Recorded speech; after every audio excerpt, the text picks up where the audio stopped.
What's up, y'all? It's your host, Sensei AK. I'm back again with another episode. Make sure to leave a like, a comment, a subscribe, because that's what keeps these lights on. They're very expensive and very bright. It feels so frustrating that we've lost the plot on billionaires, and the fact that we have allowed them to be able to conjure up and collect all of the money and hoard it amongst themselves. It's so disappointing because it was never supposed to be like that. Because back in 2001, we had like 460 billionaires in the United States, 500 around the world. And then we fast forward to today. We about to hit, there's like 1,000. There's like 11, I think it's like 1,136 billionaires in the United States of America alone and 3,000 worldwide. What are we doing? And it just feels so frustrating because of these are individuals that have never been told no. These are folks that has been able to conjure up so much power and hoard it to the point where they have never ever received no. These are individuals that you get the chance to live a life where anything you've ever wanted, you must get. Not only must you get it, you will do everything in your power. It is nearly disrespectful for you not get what you wanted in this house. And let me give an example. These are the type of individuals that, let's say you're driving to work and there's like a pothole. You know what you do? You go and call you go and call, what's it called? You call a couple councilmen, you call the mayor, you call your senator and say, hey, if you want to win next year, you better fix this road. Hangs up, and by the time he drives back to his crib and drives up the 20-minute driveway to get to his house and leaves that 20-minute driveway to get out of his house, it will be done.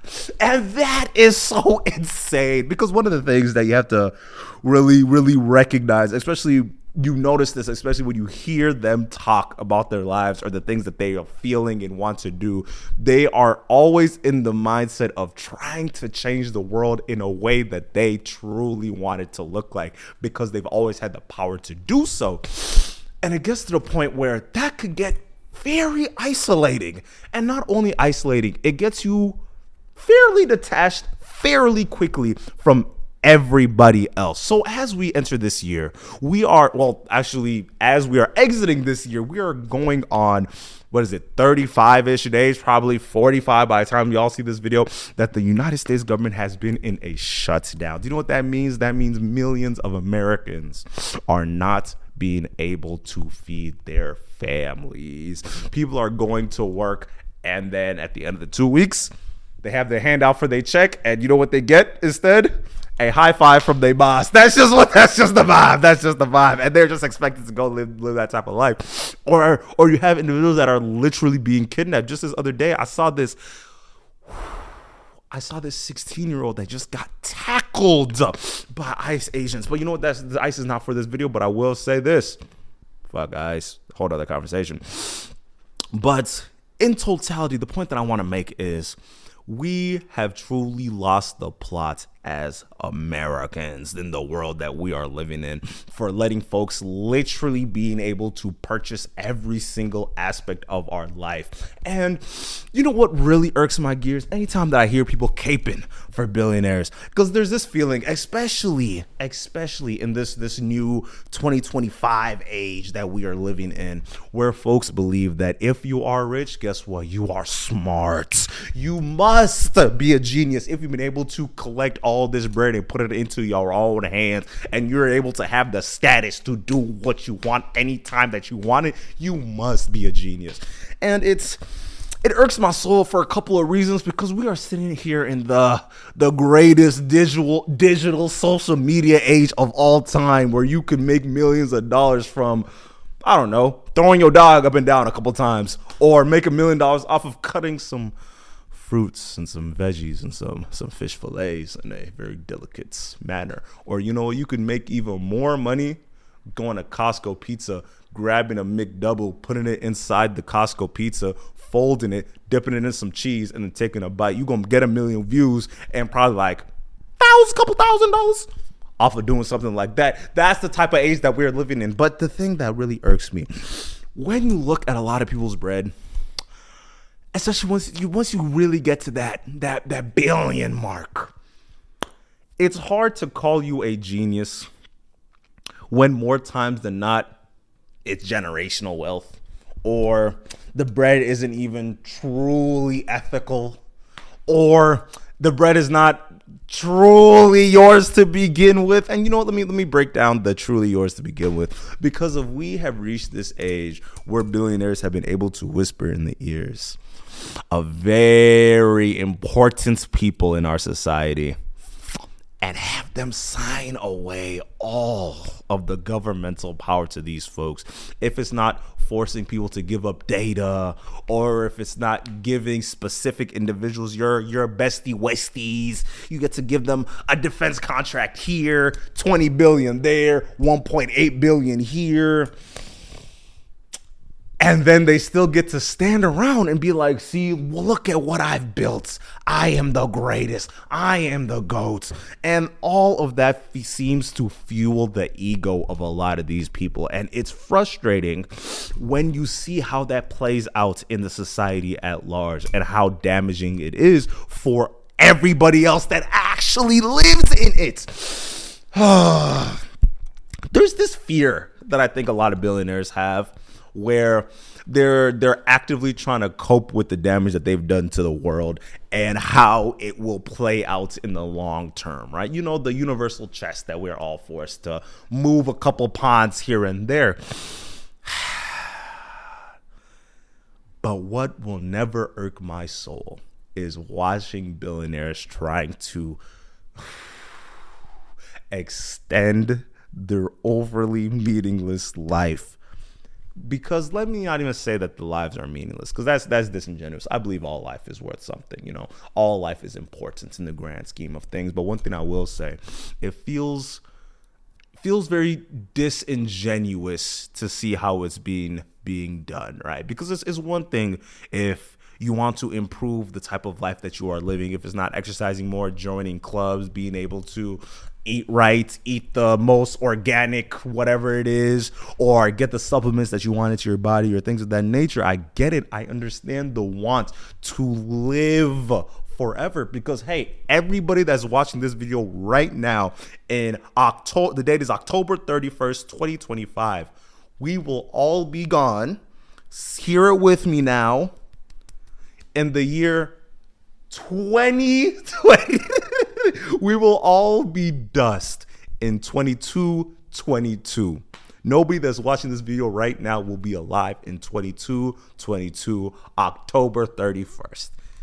Is that insane to think about? Is that very morbid? Does that really, is there like an itch that creates? Of course. Yes. We are human. That is what drives us to be able to wake up and battle every single day and try and get the most out of it. I understand it. But actively trying to live past and live forever feels like the slap in the face for everyone that has lived before and the one that's lived after you.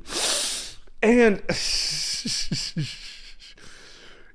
honestly, I feel like beyond the fact that of it being futile, it just feels depressing seeing how much effort a billionaire would put into living forever. The person that comes to mind, the person that maybe want to even start recording to begin with.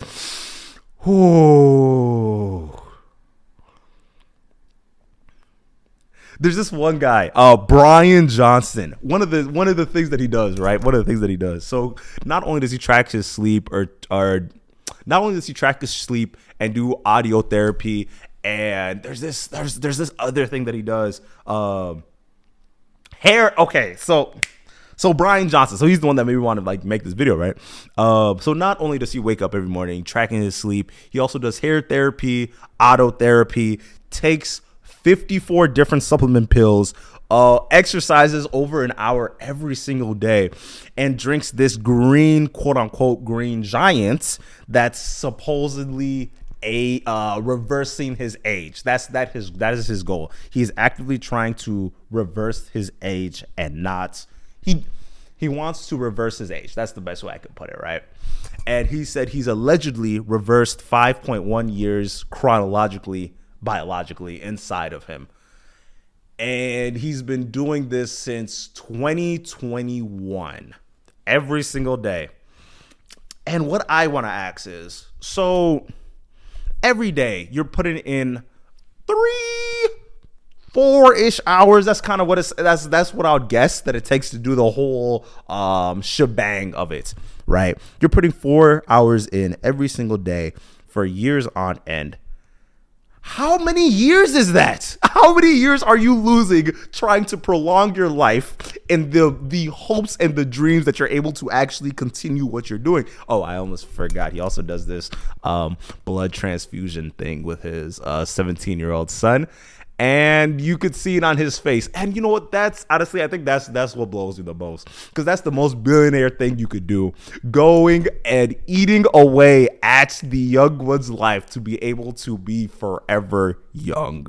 Trying to regain that youth that you have already lost seems like the most billionaire thing to do. Stealing it for others to transplant it into yourself. And is that not crazy to do that to your kid? And the funniest thing is, when you look at his face, right? I'm not going to say he doesn't look crazy young. He looks like a guy that just he looks like a surfer. That's what he literally just looks like, a surfer that takes care of himself. That's all. That's the grandness that he looks like. Oh wow. And it's just funny. It's just funny because he could have done some you know what? I'm just gonna leave it there. I'm gonna leave it there. I'm gonna leave it there. Let me leave it there. This is a good video. Oh fuck. And you know what? No. I'm gonna keep going. I'm probably gonna go for another like a minute, 2 minutes. But what's frustrating, right, is once you have officially reached that status, that billionaire status, it feels like it does the same thing to everyone that gets there. All that happens is it isolates you, right? It changes the way that you live. It changes how frequently you interact with people. The ability to choose exactly who sees you and for exactly how much time and the exact amount of essence and the exact amount of essence that you get to take in from the community is all at your disposal. You are actively picking everything in your life, and that is forcing you into that isolationist mindset that feels really unhuman very quickly, because it's like we are all sold this dream, right? Once you're rich, you're supposed to get the really big house, the really nice car. You're supposed to get the really big plot of land and things of that. You go get the yacht that has a pool on it for some reason, things of that nature. And doing all that as a way to get away from people is bound to show in how you interact with others and your ability to give empathy and be able to connect with others to begin with. So not only are you isolating yourself, you are now training yourself to not like interacting with others. And that is in a sense losing what it is to be human, especially now that we've reached to the point of sci-fi where there's no return. We have engaged in humanoid robots. I don't know if y'all see this on the news, but bro, they have finally figured out a way to create humanoid robots that does the most menial of tasks, being able to fold your laundry, do your laundry, wash your dishes. I feel like they just want slavery again. That's not. Am I the bad guy? Am I wrong? Let me know if I'm tripping. Let me know if I'm wrong. But it feels like they're doing all these different ways to re-engage with slavery, and they're just mad that it couldn't be people.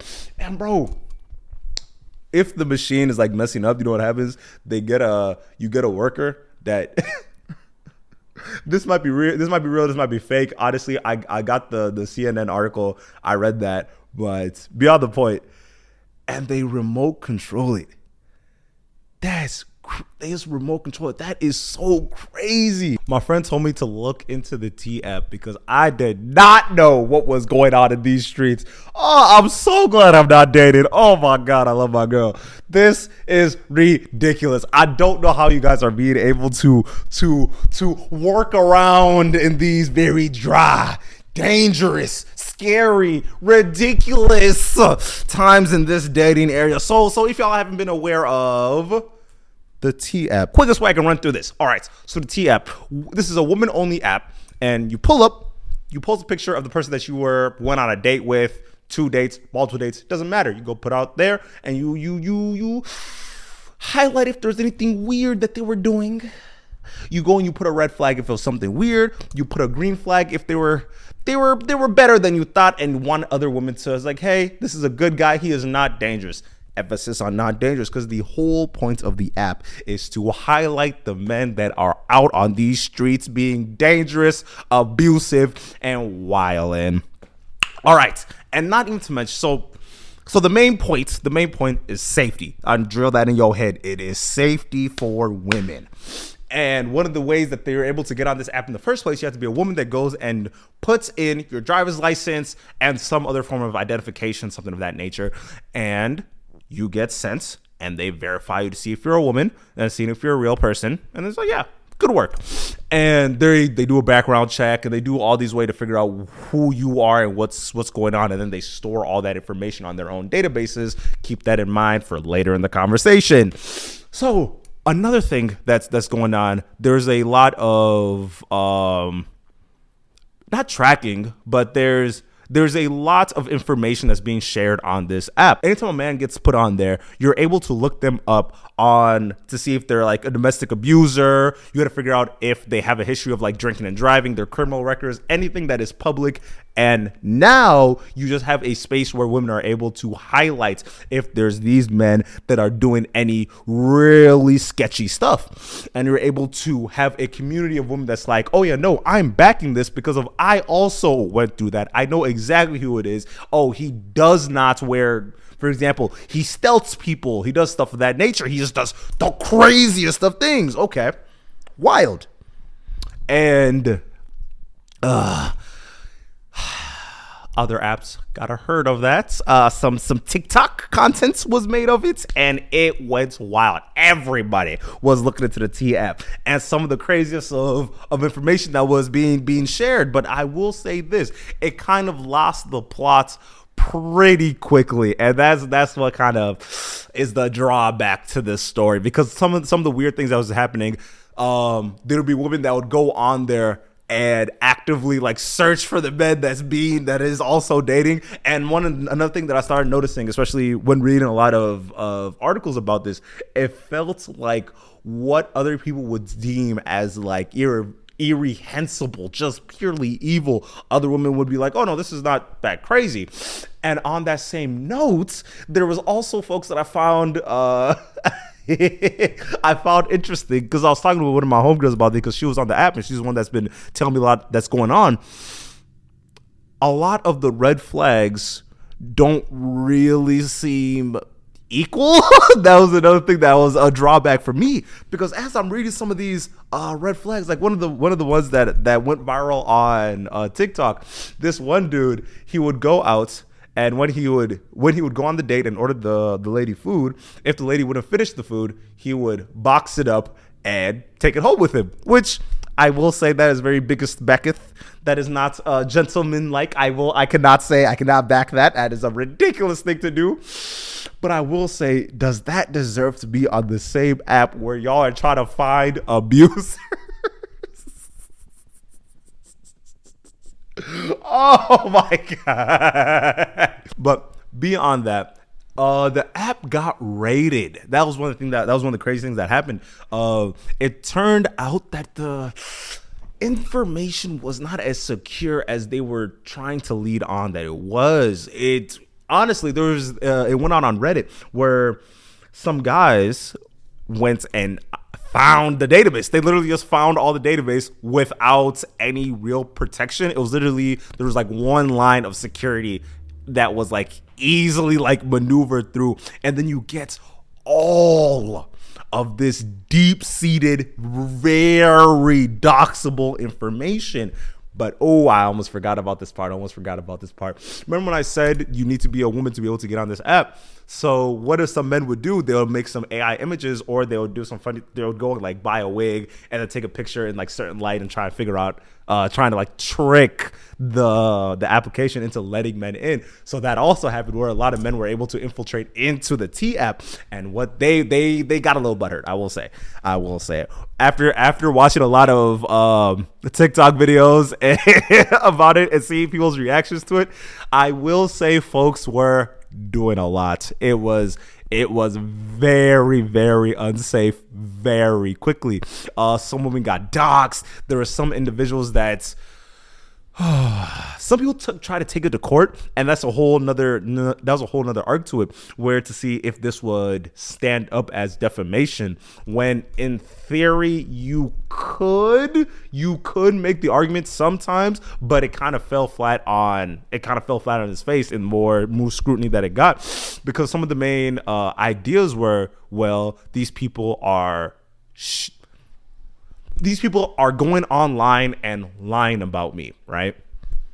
And sure, you could say that that's a lie, but there was a specific case that happened where they actually went to court about it, and they're like, well, how do I call this defamation when this is pretty true information that's about you? And honestly, I will say, it's so wild hearing the crazy stuff that men has done to women, especially when in regards to dating. Because I'm hearing stories of, oh, this guy would have an STD and not tell nobody. This person was actively stalking their exes and everybody that they would also meet.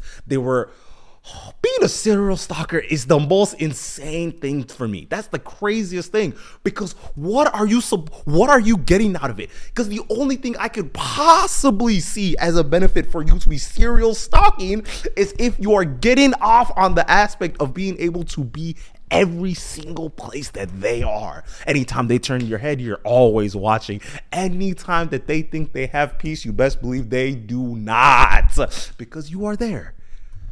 You're always there.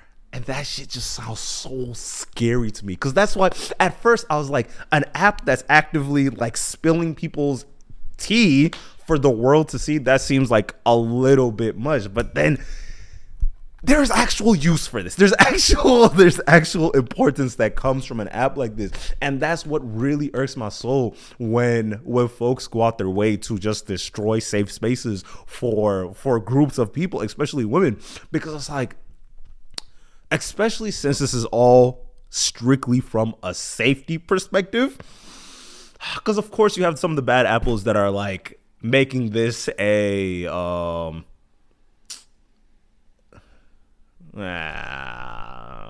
there are some women that are actively doing stalking as well and doing stuff of that nature, which is like, yeah, no, that is also very, very evil. I'm not going to sit here and try and condone stalking, but you're ruining it for everybody else that actually has a claim for an app. Not just the claim, but the need for this. Because not only were the stories like crazy, it's the fact that it was consistent over the whole app that really blew my mind. And also, I saw some comments that were so frustrating. Like this one dude, he got a red flag because they kept trying to they were calling him like he might be a little zesty, a little bit sassy, but won't come out to people.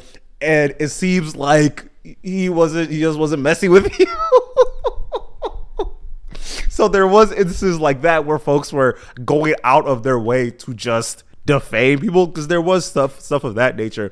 But it got to the point where the app is now banned, and now you cannot get on the T app, which is like, when the fire is bright, it burns quickly. It burns very quickly. That's a very good idea, though. I will say that. I do like the idea of the T app.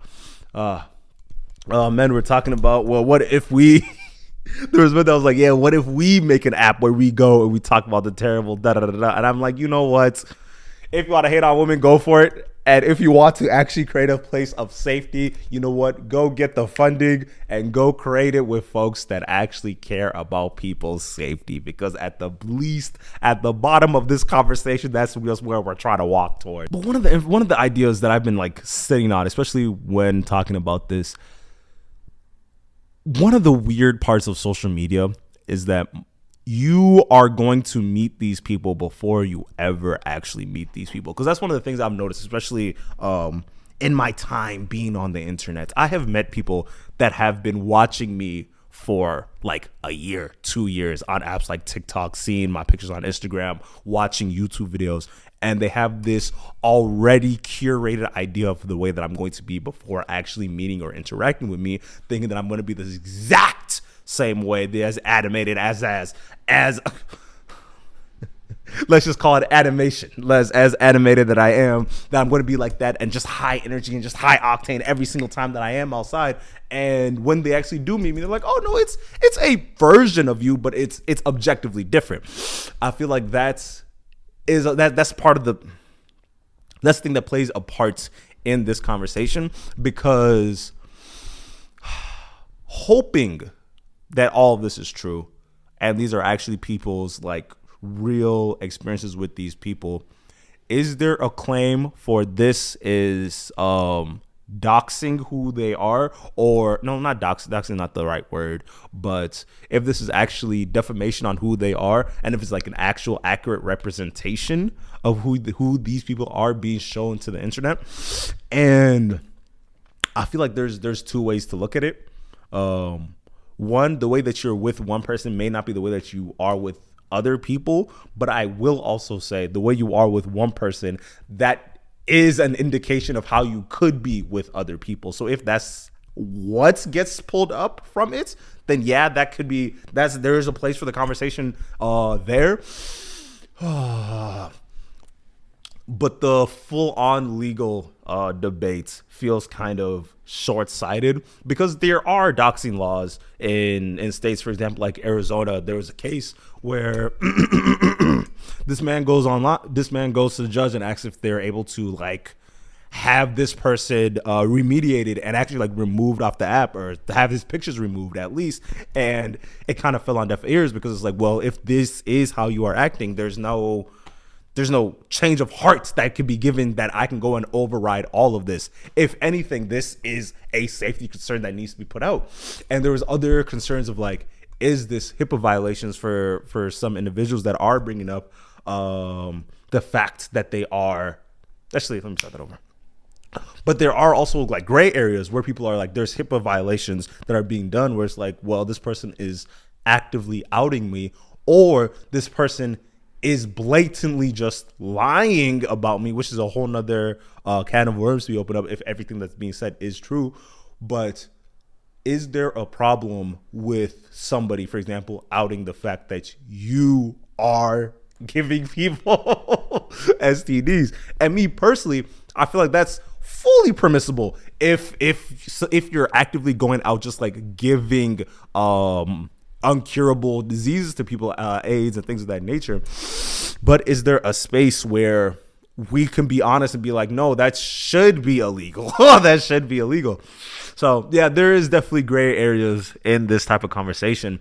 And the longer that you watch it, you recognize that, folks, a lot of y'all don't need to be dating. A lot of y'all need to be put on the back burner, because you are a menace to society. Speaking of menaces to society,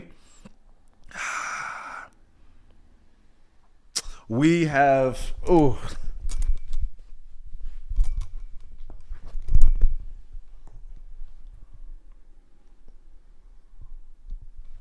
I hope y'all can hear all the cracking that's going on in my back. Oh, my back is so sore. Ow. Wow. The Louvre. I'm just going to call it the Louvre this whole video. But the Louvre has been broken into. And $100 million, $110 million, some crazy stuff like that has been taken in jewels from the Louvre bank. And honestly, I got a couple things I want to talk about it. Well, number one, the public reaction of everyone around the world has been priceless, unlike those jewels. I don't like the fact y'all called it priceless and gave out a price, but that's a whole nother conversation. I'm sitting here and I'm watching. Everybody is ecstatic. And honestly, I don't know if it's just the era that we are in or the change in the political climate, but everybody has been longing, has been hoping for the chance that something magical, some now you see me, now you don't, actually appears in our everyday life. I'm sitting back, I'm watching people cheer, I'm watching people get excited, I'm watching people be like, you know what, good for you. I was watching the French government goes and pulls out a statement. Oh my God. No, was it? The French government was one of the main things that they were talking about. Was like, you didn't just steal these priceless jewels, but you stole our heritage. You stole what is hundreds of years of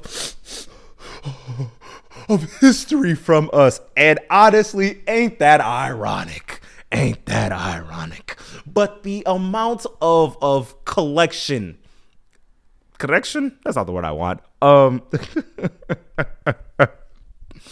I'm watching grown millionaires cry. I'm watching kids rejoice. And first of all, I'm real quick. I want y'all to know the people that are a part of this crime, I want y'all to know the people that did this crime will not look like the kids from Camp Half-Blood.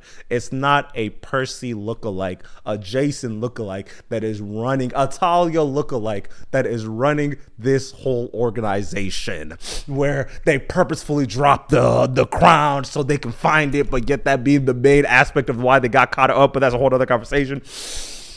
These are really grown, real old, real gruesome looking, real 40-year-old, 45-year-old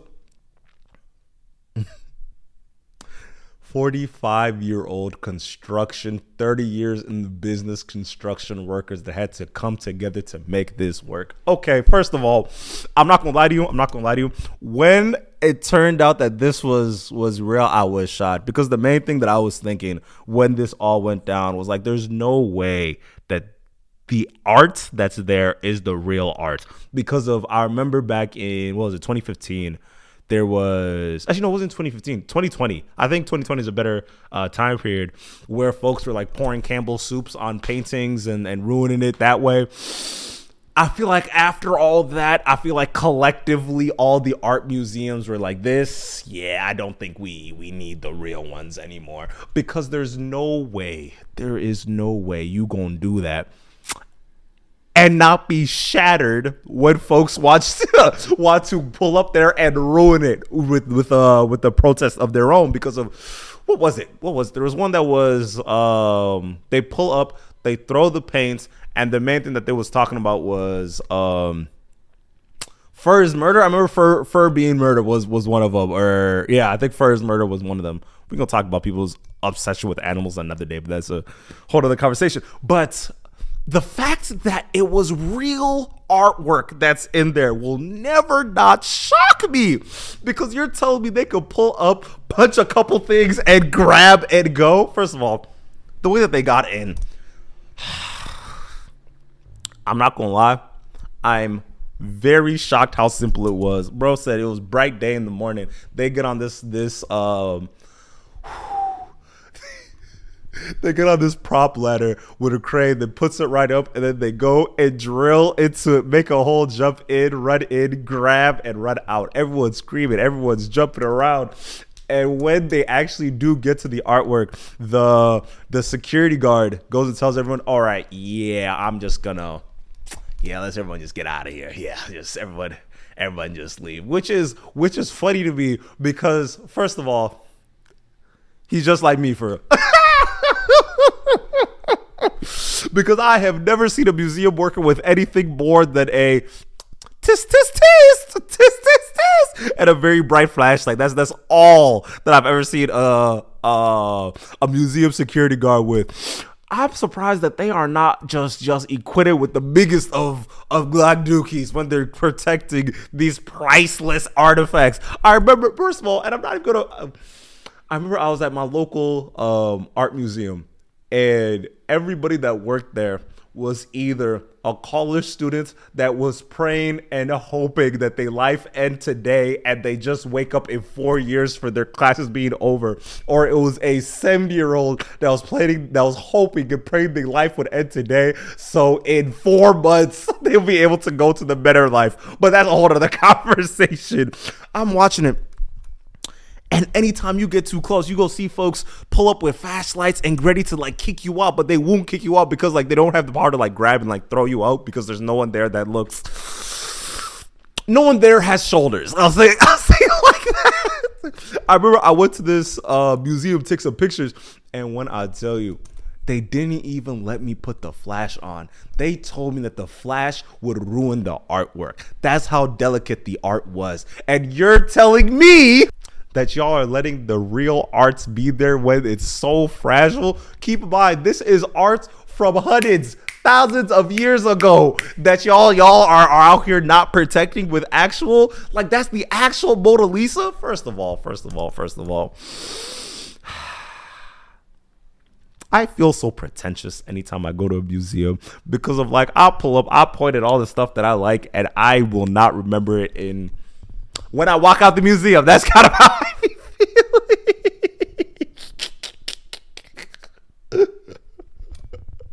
I remember I went on a date once to the museum, and we tried to play this game where we would find things that we like and describe like what aspects of the art that really like called to you and really like honed and really felt something, right?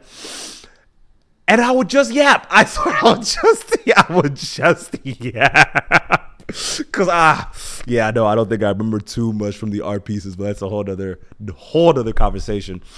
But it's wild to me. It's wild. One of the first things that I found out was the insurance aspect of it. So the Louvre can't pull out insurance on the artwork that's there. They can only put insurance on it if it leaves their premises. And the main idea behind that seems to be so they don't like James Bond themselves, I guess. Because it's like I think all governmental art pieces, unless they're like moves or something of that nature.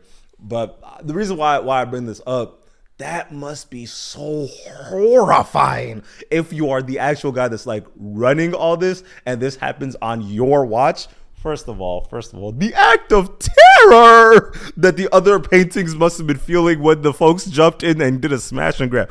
They did a smash and grab for $110 million. You know, that might be the greatest job I have ever seen in my life. I'm not gonna lie. You tell me in 7 minutes you went and made how much? You made 110? That's fire. That's fire. And there's some skepticism around it, right? So first of all, they were asking around. They're trying to figure it out, and there might be a guy working in the museum that might have like set them off to the fact that there was no cameras on the entrance that they went through. Which, first of all, there's no cameras. Rob them again.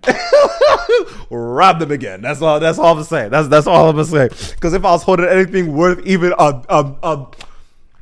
ounce as much as the stuff that was inside, there will be cameras everywhere. And first of all, I'm not gonna hold you. The amount of people that must have been involved in the start of the conversation, like.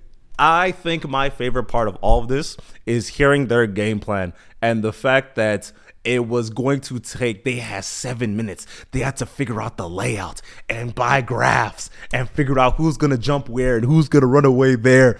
And speaking of running away, did they get away on scooters? I heard something about scooters being a part of that. And that's actually hilarious because they didn't, I don't think they had like any like true weapons. So one, they could have been alerted, and two, it feels like everyone is living the same life, because if a random worker that was just like in the store over or just like walking around, they could have been like, hey, y'all see this? called the police and like, hey, y'all see this? And honestly, I feel like it's just a whole bunch of people making minimum wage that is not trying to die about all that nonsense. Okay, we have a lot to talk about. Let's start it off with there has been some scandals. Okay, the NBA is wilding. The NBA is wilding bad. Oh, Adam Silver might have to do his best David Stern impression if he wants to be able to get out of this as the head commissioner of the NBA, because this is getting ridiculous. Okay, so Cash Patel went on live national television and said there are NBA players and former players that are working in tandem with the mob to commit millions of dollars in fraud. And this has taken the internet by storm. It was so big, it almost overshined the 7-7 Wemby. Like, this is ridiculous. Okay, so this is a quick rundown. Okay, 30 people were indicted, and some of these folks were in connection with the mafia, and specifically 4 major crime families. The Bambino family with alleged with 4 major families such as the Bambinos, the Gambinos, the Giovesi, and Luce's family. All together was plotting in tandem with a couple of NBA players. And you know what? And the names that they were pulling out the hats to be involved was some of the who's who and what is going on factor. Okay, there's two major scams that was going on. Number one, poker. Okay, so allegedly, the mob was using NBA players as a way to draw in guests for a celebrity poker game is the easiest way that I could do it. But what they would do, they would run multiple scams during the games. For example, they were having card readers. They were having readers that would take the card, would count them, and then they'll send that information to a person on the outside that would run the math and then send the information to the quote-unquote quarterback inside the poker game to let them know who actually had the highest, who had the strongest hand, and then they would move based off of that information. They also had tech such as folks was having glasses that was reading the cards. That's crazy. There was so much moving parts that they allegedly, victim John Doe, he lost reportedly $1.8 million in one game. These are scams that was reaching the millions of dollars. It was crazy. And the second conversation that's being had is the interfering and the insider trading nature that was going on in the NBA. So the best way I can explain it, okay. I'd explain it using one of the players. Another player that was being named in all this was Terry Rozier, and he allegedly was working with the Mafia, where there was a specific game where he told the Mafia, like, okay, I'm going to get hurt. I'm going to sit out for the rest of the quarter, bet my unders. And guess what happens? He doesn't make his averages, and guess what? They get a payout of up to, I think it was like $200,000, give or take. Crazy. And you know what else makes that crazy? This was a prop bet.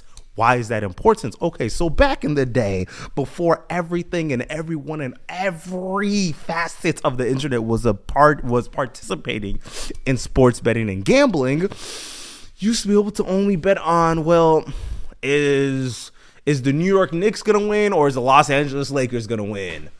But no, literally every single part of the game is bettable, and there's so many moving parts that in totality you wouldn't recognize that as being important, because this is Terry Rozier. He's a starting point guard, but he's not like a Kyrie. He's not a Steph Curry. He's not a main stake player. He's a guy that's good enough to be in the league, but nothing crazy. And here is why, and this bringing that up. It feels weird because it feels like if someone of that caliber can be connected to this, what is really going on. Oh, I forgot. One of the main people that were named in the poker games back then that I was talking about earlier was Chauncey Billups. Allegedly. This is crazy because he was the head coach of an NBA team. And if you were moving here, what is stopping for any other potential illegal betting systems that's going on? Because of basketball is integral, or at least not just basketball, but sports are integral, especially for American society, because those are the only things that you're supposed to be able to look at this and be like, okay, this is chance. Nobody is cheating me. This is not WWE. This is not fantasy. This is somebody that's trying their hardest to beat another person, and I can sleep well at night knowing that I am not being rigged. And you know what's crazy? Other leagues have had this problem. Baseball had this problem back, I think, in the 60s. Where, who was it? Rick something. I'm gonna look that up. Beyond the point. Oh, I'm looking at some of the gear. What is some of the gear that they were using? Okay, to start off, they were using so much tech to cheat. Not to mention using tech to mark cards with card readers. They're using eyewear to see and read cards. They were also using decoy cell phones, and they had this advanced reader that was able to tell what the strength of the card would be in folks' hand using math. Have you ever watched Family Guy and Joe does his song where he's like, and now what does the government have?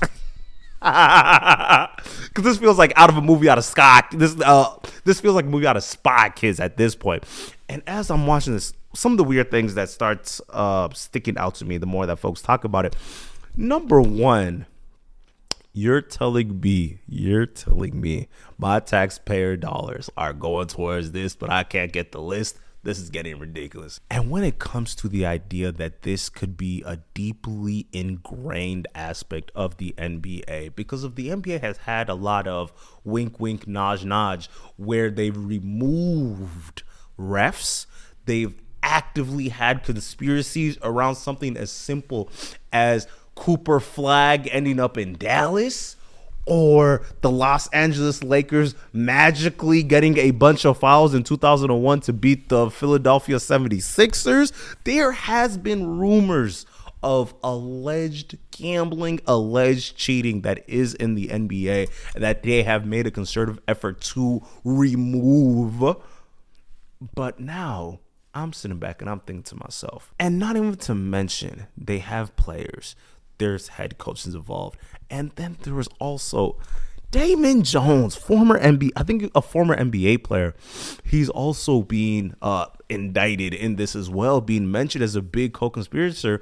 One of the incidents they were talking about, so he was the assistant coach way back when, and he gave out some information allegedly where one of their star players were not going to play for the night. Number three, interesting. And then as the conversation goes on, and then you start seeing them describe the player that they're talking about, and it looks and sounds a lot like the guy, LeBron James. I'm looking around. So if you're able to even add the guy into this conversation, that not only muddies the product, but it muddies so much people's money and trust. That is the main thing of this that I'm trying to really get at. This muddies the trust that a lot of players have, or not players, that a lot of fans have when it comes to interacting with the NBA, because what is real and what is fake. I'm very interested to see in the way that Adam Silver is able to sway this storm and seeing if he's going to be able to get in front of this, because this is not what you want to be talking about, especially when you have a product as big and as great as the NBA. And two, I wonder if they're going to slowly start stepping away from a lot of these gambling ads and gambling companies and prop bets and things of that nature, because of it's truly ingrained into the sport to begin with. Because of, honestly, before this video, you're probably going to get an ad for a DraftKings or some other of some other app that's promoting some type of gambling, because it's getting to the point where you cannot have sports without props. You cannot have sports without gambling, and that's it's going to be interesting the way that they're able to separate the two. But yeah, wild, just wild. This has been a wild day. And honestly, I feel like that's what's been played into. Everybody has been hooping today. Not even today. Everyone has been hooping so far this season. The amount of 30 points, the amount of 40 points. And it's funny because the way the internet has been reacting to this has been tickling my fancy, because of the amount of folks that have been looking out and been like, no wonder y'all been selling my parlays. There was this one bookie, one of these collection agents, right, that goes on and like gets these folks money. They're like, oh yeah, no, some of your favorite athletes owe us money, and you know what? If they can't owe, we make them do something else. This one dude was talking about, oh yeah, no, we made this one NFL player every 8 plays, just go ahead and drop the ball. Go ahead and just like drop early. You see a touchdown, you better run out of bounds. You do not score. And I wonder how many people are truly involved in this conversation of betting. This stuff is just crazy. It's crazy. And honestly, that's one of the reasons why I don't even bet for real. Because I'm sitting here and I'm thinking, if I gave y'all 200, I put down 200, and it turns out y'all have a side bet going on where y'all make $250,000. And I'm watching, I'm thinking, why would you do this in the first place? Because of y'all are already breaded, especially when it comes to NBA. Terry Rozier just signed a $100 million contract. Why would you do this to yourself? It feels like the only thing that could happen from going out your way to gamble is you lose the big cheddar. You lose the big cheese. Because like, let's say $100 million contract and the government takes 60. So you get 40 million untaxed. He just moved to Miami, 4 years Miami. Let's say $5 million. $5 million of nonsenseness gets paid for out of your checks. Let's say $5 million. That should be enough for extra cars, extra girlfriends, extra trips, extra. I don't even think he has does he have a kid? I think he might have two, but that's beyond the point. All these little extra money, and you're still holding $25 million, and you still blowing all that out. Why would you do that? You're in line to get another contract. All you gotta do is stay in the league. Wemby needs to get paid soon. You know what that's gonna do? That's gonna re-up the whole basketball economy, because that's one of the things that be blowing me, because every single year the CBA signs a crazy deal without a doubt, right? It gets to a point where you can bet on it, even in years like this year, where we were approaching a lockout, where there was players that were left holding the bag because they're trying to get as much money as possible, and they're like, well, we don't want to pay you, this other team doesn't want to pay you, so we're just gonna like wait until like how much money we could really get you. And then you get a case like Jonathan Kuminga, where he also gets, I think, what was it, 2 years, $45 million or something crazy like that. And that is what you are jeopardizing from getting the big guala. And if it's like you're honing and you needed more money, bro, score more points. You play for a team that sucks. Your team sucks. Your team ass. Your team is booty. You could literally do it yourself. You went from averaging, what was this, like 16 points? You could take 5 more shots a game. Who else is taking those shots? Jimmy is gone. Bam don't want to shoot. What are we talking about? The main guy is Tyler Hero. You're telling me that you can't average 24 next to Tyler Hero averaging 25? What are we talking about? Ooh, you can't game plan for an extra 4 fouls a game? Don't give myself a headache. Let me not give myself a headache. And you know what? If push comes to shove, you can't run ads in one of the most wasteful cities in the world. You can't run ads. You can't go to the local car dealership and get an extra like 500,000 for putting your face on the board. You can't go cha sliding on what's a podcast that be giving people bread. You can't go to Barstool and try to get yourself some bread that way. You can't talk to one of your homies and get on a pod. Like, what are we talking about? We're losing recipes. We're losing recipes, man. I hope all this is alleged free to guys. I hope y'all good, because this is crazy, bro. I love Terry Rozier, bro. Terry Rozier's be hooping. my goats. And one of the reasons, man, I like Terry Rozier because he always be on teams that suck, and he'd be like, nah, don't worry, bro. I'll get us to 500. And I appreciate folks that's always ready to hoop and try their hardest, because that's all we need, just folks trying. Some Wemby talk before I get out of here. Let's do some Wemby talking this. Bro, Wemby feeling like the GOAT already. Honestly, I do not blame everybody from being scared. Last year, I was telling folks, if Wemby stays exactly how he is, he doesn't do nothing else, he's easily top 10 player in the league. His defensively alone, he does exactly what Rudy Gobert does.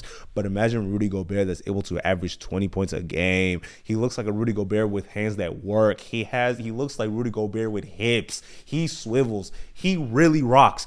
Bro, last year, I was like, man, I could see best player in the league, bro. No. Last year, I was looking at him. I'm like, you know what? On the high side, you could really touch that top 6. I can see you being as useful as Kevin Durant. He goes in the offseason. He said, yeah. Let's go ahead and up everything. I'm going to become a scorer. I'm going to become aggressive. I'm going to become better as a shooter. You know what? Instead of shooting, I'm going to act like I know how to. Instead of shooting, he said, I will rather learn how to hit y'all with shoulder, milli rock, lean to the backside. Instead of learning how to sit there and shoot threes, he said, I will be in the post. He said, I will be in transition. He's taking games from all the greats. Like, I was talking about this a couple months ago when he was training with the Mugs. He was training with KG.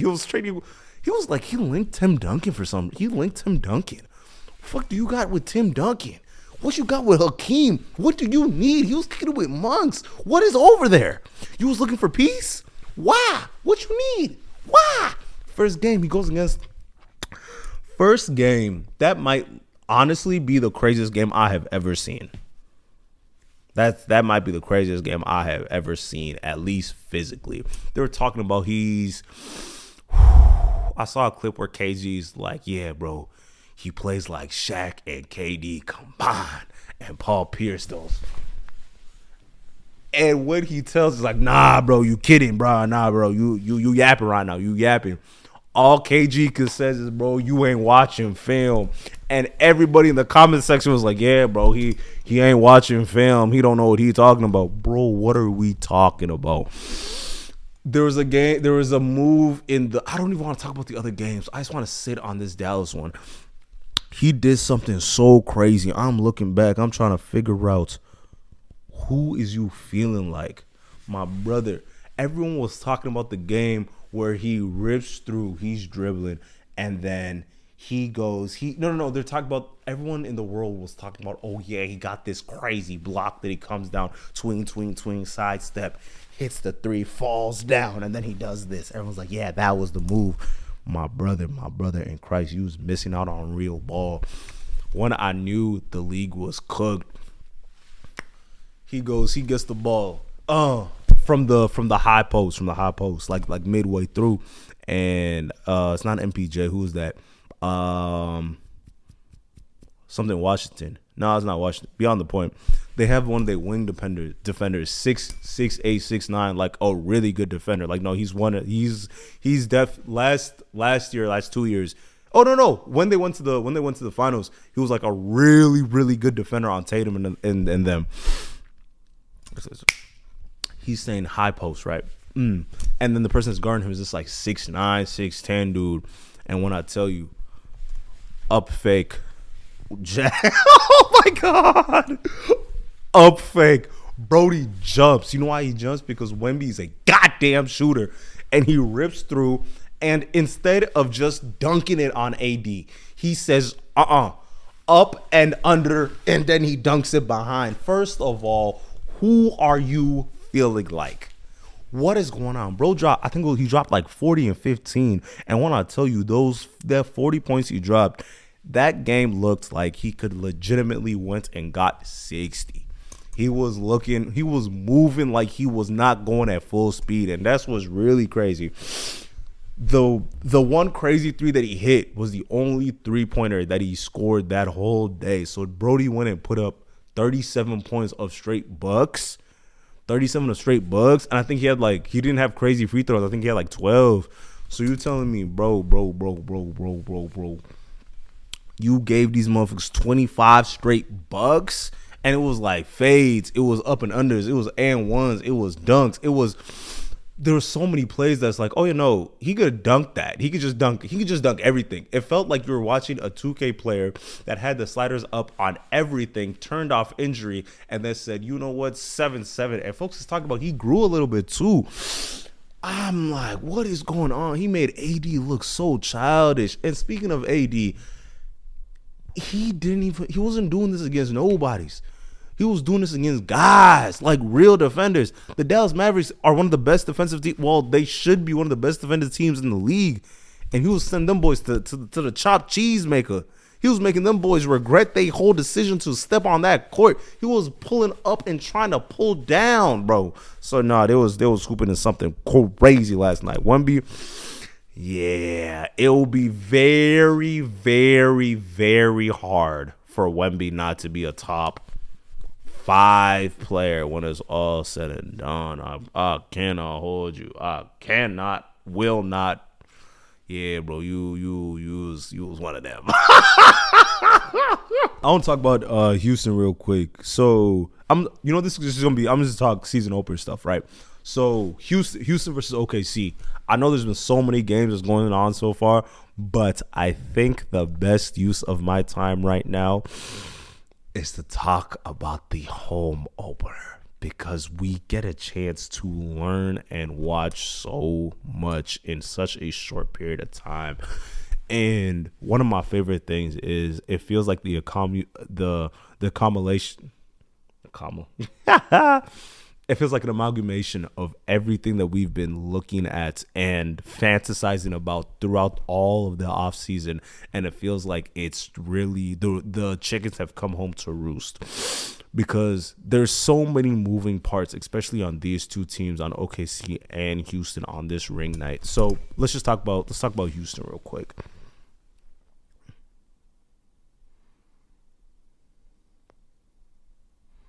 So with Houston, the main thing that you gotta get in your head, Fred VanVleet injured. I think he tore his ACL, so they are running with the super lineup. The super size me, them big boys. Amen at the 1, Kevin Durant at the 2. If I told you in 2014 that Kevin Durant would be a shooting guard, what would you tell me? If I told you in 2014 that Kevin Durant would be a starting guard, what would you have told me? This NBA is so weird. So Kevin Durant at the 2, Jabari Smith at the 3, Sengun at the 4, and Steven Adams at the 5. And the way that they're running their team it's so interesting, and it's so unique because of they have given up on all semblance of trying to have a consistent and a moving offense for the chance to have such a debilitating defensive juggernauts on that field to be able to hold the score as low as possible. So let's talk about Amen.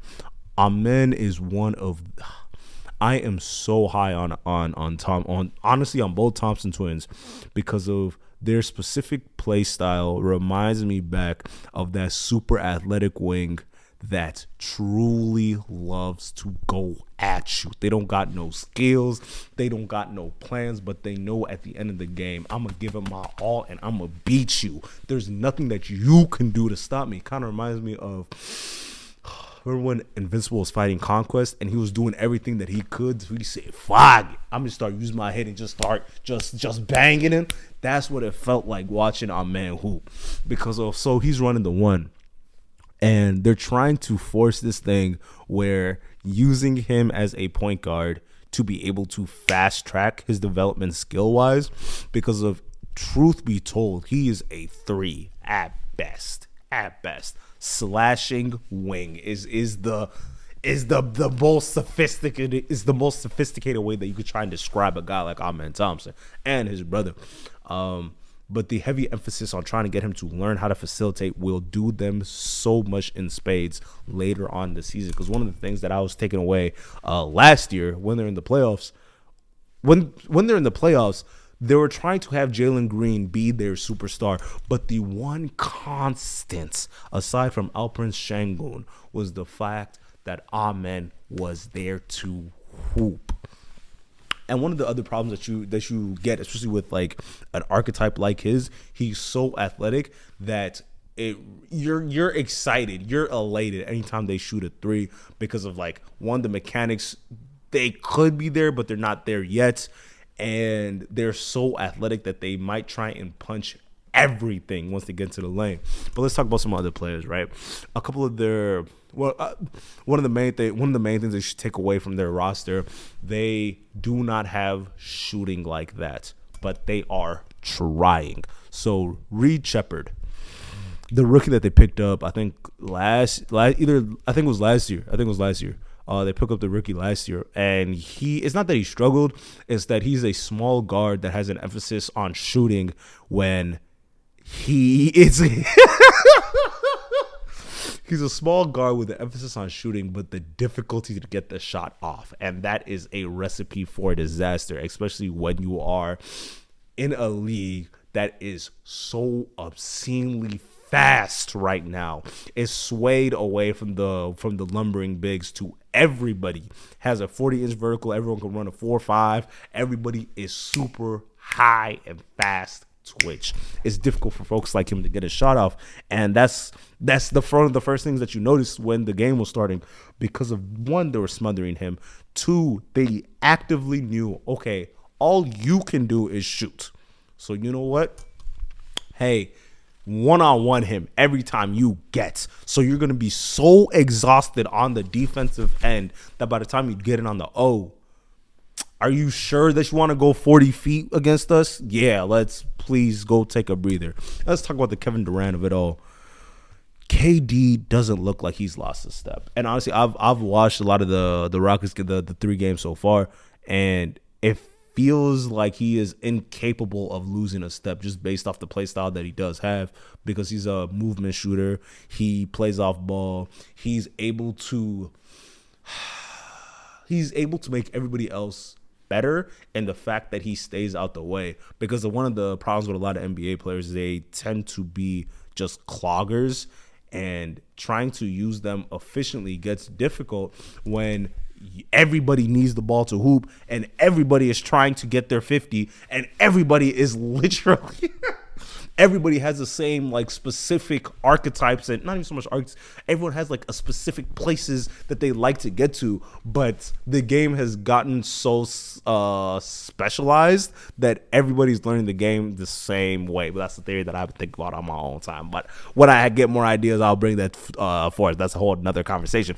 But back on the game, he wasn't getting too much shots, and that's one of the weird things anytime that you see Kevin Durant, because of, I want you to shoot every shot. There's no shot that I see you take that I'm like, why would you take that shot? Because you are Kevin bleeping Durant. There's not that many 40-year-olds that is going out their way to keep the same steady production like a Kevin Durant has. Because anytime someone looks at longevity, they be talking about Steph, they be talking about Bron, but Kevin Durant has been keeping up just like the rest of them, and in most cases nearly better. But that's another conversation. That's another conversation. We're gonna have that. We're gonna have that for a different day. But as the game keeps on going, let me give a little breakdown of the OKC Thunder real quick. Well, one, SGA might be the best guard he might be the best bucket getting guard I've seen in a long time. Like it's literally Mike Kobe 2018 Harden. Mike Kobe 2018 Harden. Everybody else is. And even when I said Kobe, he running for that money. I'm not gonna lie. He give that man a run for his money. And I'm so glad this is going to be the end of all the SGA slander when it comes to the free throws, foul merchant, all that nonsense.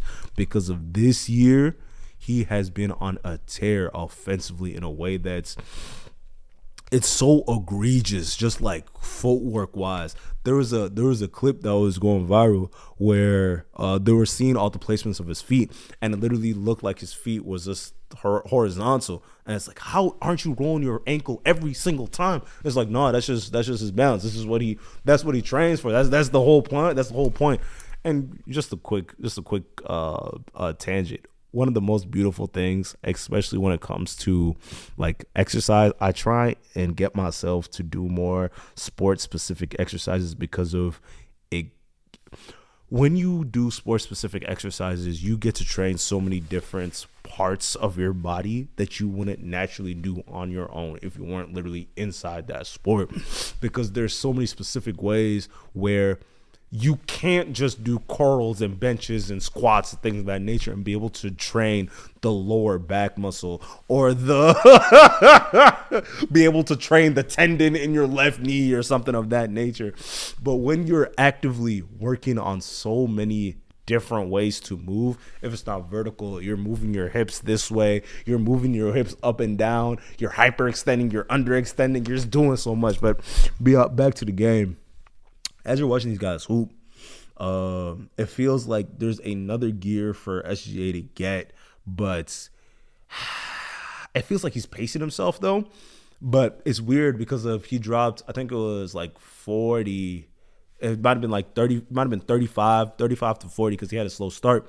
But then in the next game against Indiana Pacers, I think he drops like 55 and the double overtime. And then next game he goes and drops, I think, another like 40, something crazy.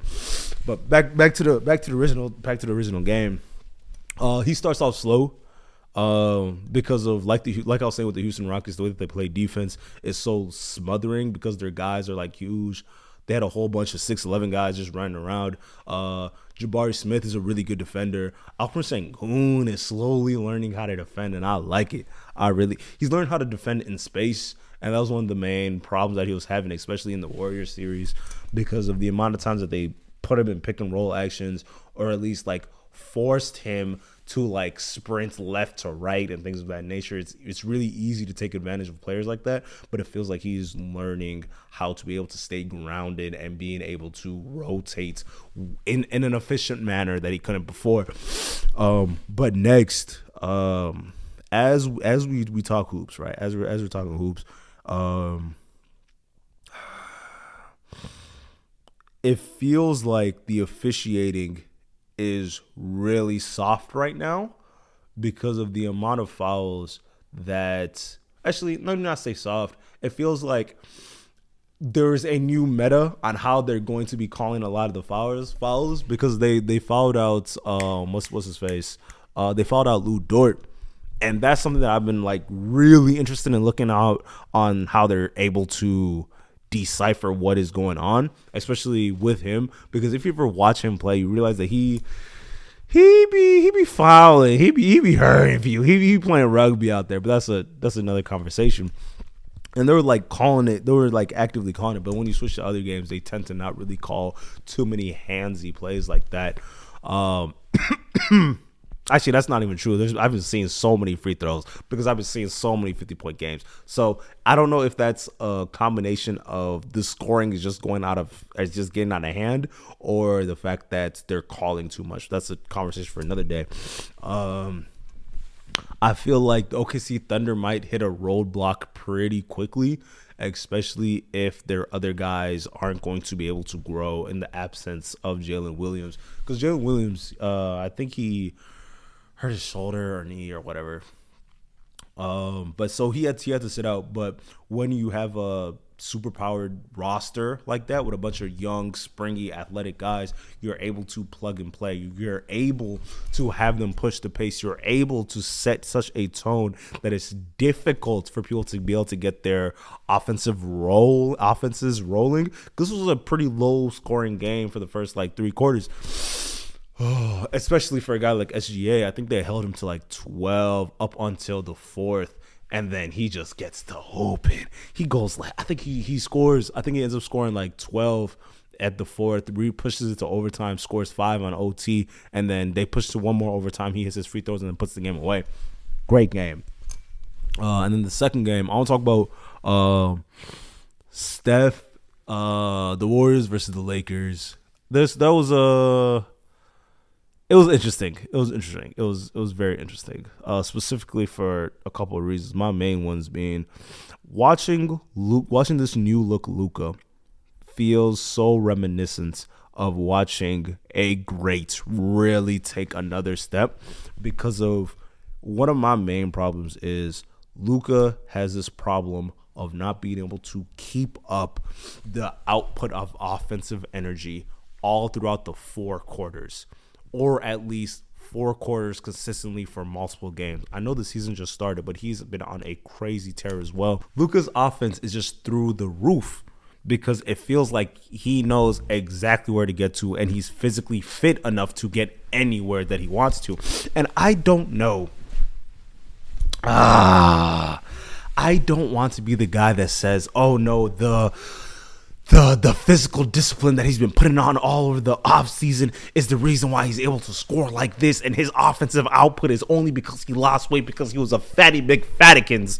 Because that would be super, super disingenuous, because Luka has been a bucket. Luka could be 325 pounds. He could weigh as much as Embiid, and I promise you, he will still average 30 points a game. And that is a fact. Just based off the way that he's been playing recently, I want to figure out, will he be able to set some of that offensive energy aside to pay attention on the defensive end? Because calling him a cone is too gracious. It's more so, it feels like one of those additives where it feels like one of those situations where an offensive player, since they're taxed with so much on that side of the ball, they forget about everything else. If it's not defense, if it's not transition, if it's not off-ball cutting, if it's not being a decoy, they just do not care about none of that, because they know at the end of the day they're going to be forced to put up 35 to 45 points every single game. And I feel like it's a double-edged sword, because like, yeah, it's double-edged sword, because I cannot say that Luka did not have a great game, at least offensively, because of he was getting everywhere that he wanted to. He was able to set his teammates up. He was able to be a consistent initiator. He was able to put pressure on I was about to say just the rim, but on all 3 levels of scoring. He's able to put consistent pressure. But not only that, he's been able to run so many different actions. But here is the backside. Here's the main problem. Front offices tend to do this thing where if they have the guy on their team, they just will not care about anything else that has to do with that team. They will skimp.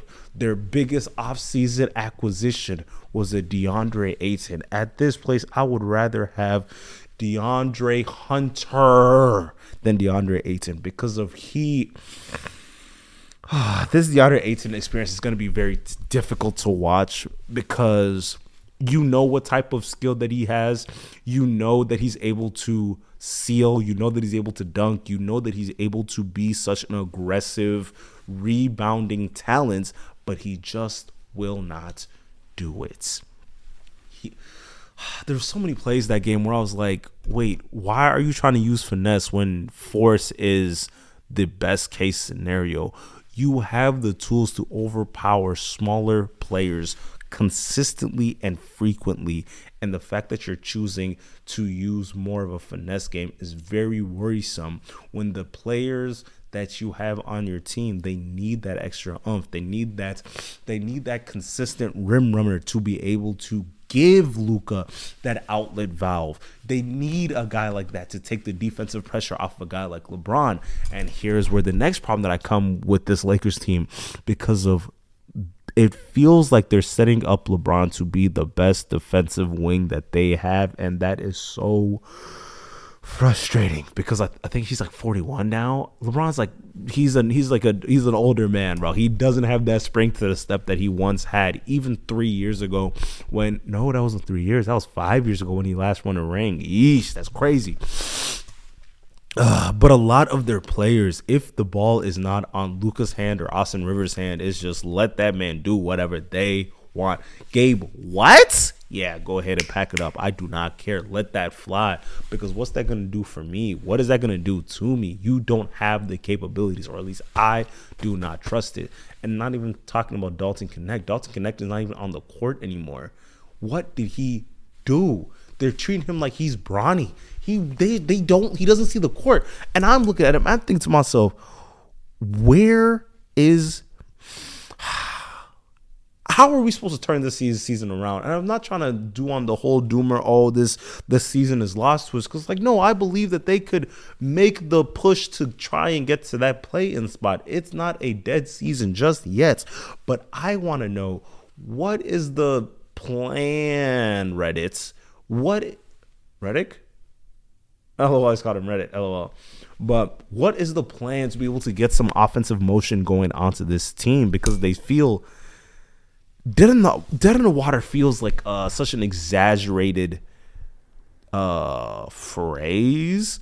But just watching the way that the Warriors were able to dissect them was very worrisome, because of you will see teams like that in the future. If you want to make a real push, if you want to make a real playoff run, you actually have to see a team like that. All roads. Because if you think this is bad, I couldn't imagine what the Nuggets would do to y'all now that they went and retooled and literally turned their team to a potential first seed. But that's a whole nother conversation. Maybe later in the week. But let me just talk. I'm going to talk about the Warriors, and then I'm going to get out of here. Okay. First, the fact that Steph was not having a good game this season opener, and they were still able to do Steph-like things. I love the way that they coach. It feels so organic. It feels so consistent, the way that they're able to send so many decoys and be able to put so much movement. I'm looking at Draymond Green. It's really hard to hate Draymond Green, because of the effort that he puts in, even as a 36 or 38, where he's still on point with rotations. He's still mapping out the floor in a way that there's not too many players in the league that can match. The fact that he's still guarding 1 through 5, they're still able to run small ball out of a 36-year-old. It's weird. It's weird. There's a place specifically where Gary Payton, first of all, when did Gary Payton get back? That's a whole other conversation. Where Gary Payton, he fakes and then he backdoors. I love when I see players doing great off work. Bro, you're doing great off ball work, because you're backdooring folks to get the dunk and then get a vigorous yammer. Well, that's beautiful. And I feel like that's an amalgamation of these two teams, where you have a whole bunch of role players that are going above and beyond to be able to make this season work. And the fact that they're superstars, because of Jimmy Butler, I don't know what it is. It doesn't feel... I feel like people always forget that Jimmy is on the court, because of he seems to be able to blend in to the flow of the game, that you forget that he has 38 and 5 consistently. I don't know if it's just the fact that it's the first game of the season, or the fact that the Lakers were bad, but they were able to show off so many different looks so quickly. And now let's talk about Jonathan Kuminga. So he went and signed. He's happy. He's hitting threes. He's athletic. But I definitely see one of the reasons why the Warriors were like, bro, I do not want you on this team. Because sometimes you just watch Kuminga, and you can see it in his eyes where he's like, oh, I can score on you. There's nothing that you can do to stop me from scoring on you. So you know what that means? I'm taking that shot no matter what. When you're supposed to do the pass thing, and he'll look you in the eye and say, nah, my brother, I got something a lot better. I got something a lot better. Tween cross, baseline, yamadam. There ain't nothing you can do about it. And I love watching players like that because you know that the coaches truly hates their guts because of you go tell them a play to run, but it's like, but he's 6'2", I'm 6'9". What we talking about? What we really talking about?